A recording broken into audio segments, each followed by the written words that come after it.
This is Democracy Now! I'm Amy Goodman with Juan Gonzalez. Voters are heading to the polls today in many parts of the country for state and local elections that will be seen as a measure of President Trump's influence heading into the 2020 presidential elections. Several local races and ballot initiatives have received national attention. Voters in Tucson, Arizona will decide whether to become Arizona's first sanctuary city. And here in New York, voters will decide on a major ballot measure that could change the way candidates are selected in future elections. New Yorkers will decide whether to move from electing candidates by a plurality of votes to ranked choice voting, a system in which voters rank their favorite candidates in order and the person with the most top-ranked votes wins. If the measure passes, New York will be the most populous U.S. jurisdiction with ranked choice voting. We're joined now by Maya Wiley, Senior Vice President for Social Justice and Professor of Public and Urban Policy at the New School. Her new column for the New York Daily News, headlined "Ranked Choice Voting Will Help Underrepresented New Yorkers." So we want to find out how it will do that. But first, because this is so little talked about in this country on this election day, Maya, explain what ranked choice voting is, where it's used in the United States, and then why you think it's most important. Yeah, well, thank you. It's great to be here on such an important day. I hope everyone's voting. Ranked choice voting is really quite simple. It's really about voters having more choice about who gets elected to public office, because essentially in these races where we have multiple candidates, and we're seeing this increasingly, particularly in New York City, you can say, here's my first choice. Here's the person I like second, here's the person I like third, and you can rank up to 5 people.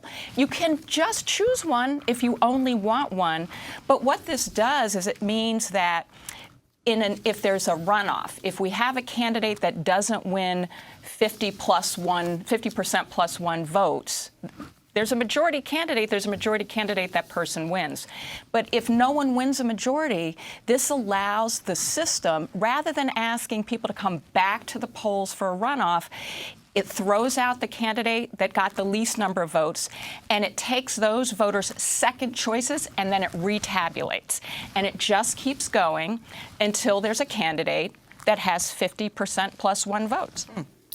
And this will effectively eliminate what in New York City has become a regular headache, which is runoffs, right? Runoff elections that are not only costly, but then require voters to come out more often. Exactly. And this is why I, as a resident, I, as a black woman, I, as a racial justice advocate, strongly support ranked choice voting. Because we know for low-income people of any race, and particularly low-income people of color, we don't have enough people actually coming out to vote for a lot of reasons. One of them is that people are earning paychecks. People have children and they don't have child care. So they're making decisions about whether they come to the voting booth or do other things that actually sustains their family. And what this does is we see a huge drop-off of voters of color coming back for runoff elections, for good reason in many instances. And what this does, it says to the single mom who has to earn 2 paychecks just to make ends meet, maybe not even making ends meet, doesn't have to come back to the polls for her vote to count. You know, you wrote this piece in Juan's alma mater, is that what you call it, where you used to work, Juan, the other DN, New York Daily News, in support of ranked choice voting. There was a counterpoint to your piece, and it was written by New York City Council member Danique Miller, who wrote that communities of color are the exception to the city's poor election turnout, and that the implementation of ranked choice voting could diminish the value that they bring to the ballot box. He goes on to say, ranked choice voting could afford a traditional candidate an unfair advantage in an election that has women or candidates of color running. Local political science experts have already suggested that voters in RCV system might hedge to a traditional candidate as a safe second choice. Your response? Well, look, first of all, I want to say I think it's incredibly important that people care about whether or not the vote of our people of color in New York City are being counted. So that's important, and I agree with taking a serious look at it. What I did was pull the studies. I looked at the research. We have San Francisco, we have Oakland, we have Minneapolis, we have many places where ranked choice voting has happened. And what we have seen in the research is that it increases the number of people of color by 62% in 4 California cities that were studied. 62% increase in people of color being elected to local office. You know, in Minneapolis, a trans black man was elected as a result of ranked choice voting. So I think the fear is for change is understandable in the sense that change is scary.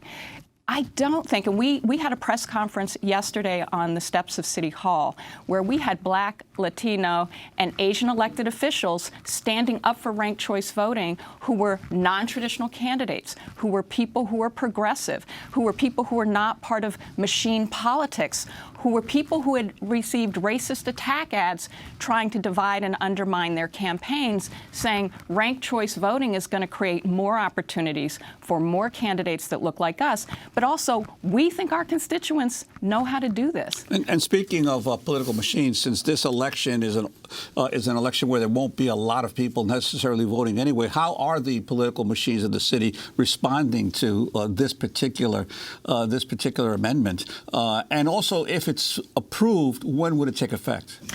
So I can't really speak to the machinery. I can tell you that we have lots of elected officials who are supporting ranked choice voting, and I think that's what's important is there's a disagreement among electeds, particularly electeds of color. They're not speaking with one voice, but I'm very, very excited that we have so many standing up in favor of ranked choice voting. I think in terms of implementation, it's 2021. You know, we have every city council seat is going to be up for re-election. We'll have a mayoral race.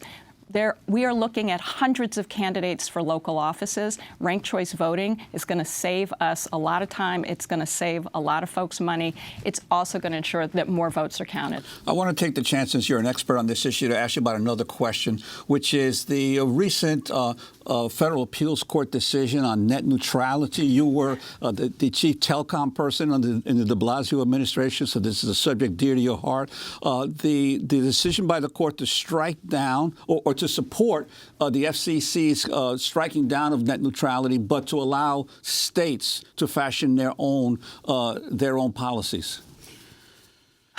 Well, as you know, I'm a big supporter of net neutrality, having been here talking about it in the past. You know, I think what's concerning is the amount of money in politics and the fact that telecoms go to states and try to get them to pass laws at the state level that prevents local government from doing more to ensure that there's an open internet. And that's a big concern that I have is when you push it down to the states, you will have some states that will do the right thing, and you will have some states that will do the wrong thing, and then we don't have a good system of protections for an internet that is global.